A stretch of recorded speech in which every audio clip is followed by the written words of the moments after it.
Okay lang naman yan. Para once in a lifetime experience.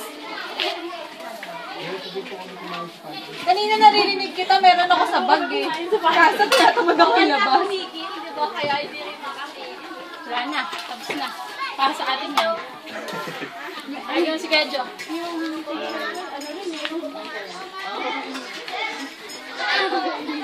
Magandang dati eh. Tulo-tulo pa si Paul. Serko. Diyan na si Serko. Diyan na si Serko. Okay na. Ito kaya yan. Saan?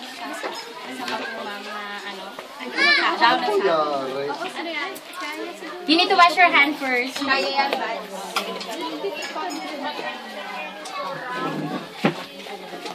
Uy, pang-hand lang. Kailangan pati pa. Kuya na pala.